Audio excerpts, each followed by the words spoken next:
Quem era ela? Qual era seu nome? Uma escultura quebrada que saiu de dentro do rio. A imagenzinha de 36 centímetros era só mais uma das muitas padroeiras que vinham sendo esculpidas com barro paulista, aqui na beira do Rio Paraíba do Sul, no interior de São Paulo, onde as cigarras sempre cantam. Só que não era a padroeira do Brasil, porque naquele tempo nada era nosso. Algum dia, lá pelos idos de 1650, foi esculpida e colocada num forno para ser uma Nossa Senhora da Conceição, parecida com as muitas santas que os colonizadores guardavam nos altares de Portugal e das colônias, como o Brasil.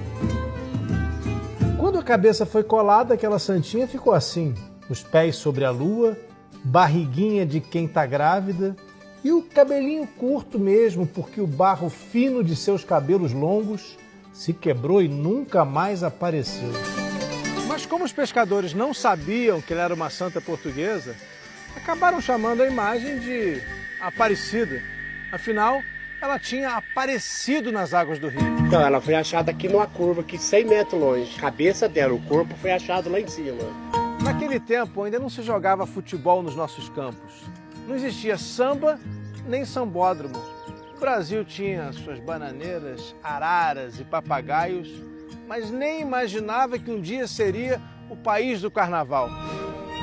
Nossa bandeira era outra e não existia hino nacional. Um Cristo de concreto em tamanho gigante, só 200 anos depois. Quando começou a ser cultuada numa capelinha na beira da estrada, não muito longe aqui do Rio Paraíba do Sul, e claro, depois de muitos milagres atribuídos a ela, a Santinha Aparecida se tornou o que talvez tenha sido o primeiro símbolo de identidade nacional brasileira. E logo passou a fazer parte da nossa história. Quando estava na maior pindaíba lá em Portugal, em 1805, o rei Dom João VI mandou raspar os cofres das igrejas brasileiras. Diz uma tradição que o príncipe regente Dom Pedro I veio montado em seu cavalo aqui Aparecida, rezar diante da imagem antes de seguir para São Paulo e proclamar em 7 de setembro a independência do Brasil. Teve presente o príncipe regente Dom Pedro na manhã do dia 20 de agosto de 1822.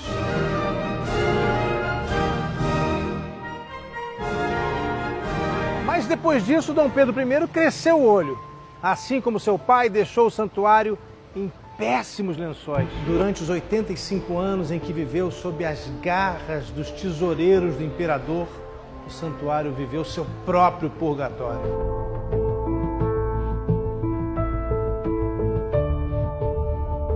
Os tesoureiros roubavam na maior cara de pau. Você acredita se eu te contar que eles bloqueavam a caixinha de doações que ficava aqui nesse altar, na agora Basílica Velha, para que depois um funcionário que estava mancomunado com eles tirasse o dinheiro das doações e colocasse no próprio bolso. Descarados, roubavam a santa na frente da santa. E pelo que contou um jornal da época, a santa mal se podia ver através de uma grossa camada que a negligência ali deixara acumular-se. Até que surgiu aqui um religioso bom de briga. O baiano Joaquim do Monte Carmelo enfrentou os ladrões imperiais e denunciou a roubalheira. Contra tudo e contra todos, Dom Carmelo ergueu essa igreja, que depois se tornaria a primeira Basílica de Aparecida. Ainda naquele tempo de abandono, em 1968, a princesa Isabel veio até aqui para rezar. Trouxe de presente para a Santinha uma coroa com 300 gramas de ouro e 40 diamantes. Era como se dissesse, dou-lhe aquilo que jamais vou usar, que a princesa, afinal, mais tarde vai ser exilada do Brasil. E o gesto foi tão carregado de simbolismos que mais tarde começaram a dizer que a Santinha tinha se tornado ainda mais negra, pois tinha sido coroada pela libertadora dos escravos. A Igreja Nova, hoje conhecida como Basílica Histórica, foi inaugurada em 1888 com uma emocionante missa rezada por Dom Carmelo. No ano seguinte, o Brasil virou república e o Estado se separou da igreja. Quando os religiosos finalmente retomaram o controle do santuário, encontraram tudo aos pedaços. Faltava de tudo aqui. Até mesmo padres tiveram que ser trazidos lá da Alemanha. 13 padres da ordem redentorista pegaram um barco na Alemanha e vieram reconstruir o santuário brasileiro. Em 1930, o cardeal Leme conseguiu que o Papa Pio XI declarasse Nossa Senhora Aparecida padroeira do Brasil.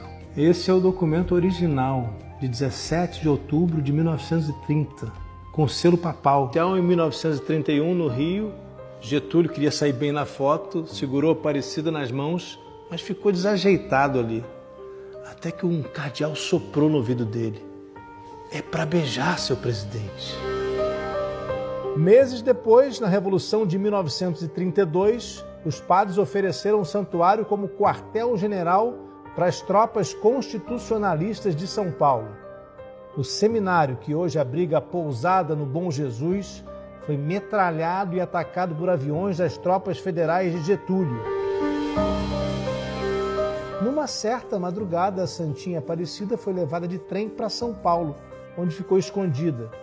Os devotos nunca souberam que durante muitos meses rezaram diante de uma cópia da imagem sagrada. Depois de chegar ao poder, no golpe de 64, os militares perceberam o tamanho que tinha a fé do povo brasileiro em Nossa Senhora Aparecida. E o documento que eles mandaram também é imenso. O documento é um pedido de licença para que a imagem de Nossa Senhora Aparecida, padroeira do Brasil, seja levada em triunfante peregrinação às capitais de todos os estados do Brasil, sendo em Brasília aclamada Generalíssima das Forças Armadas Brasileiras. Assinado pelo Presidente da República, Castelo Branco.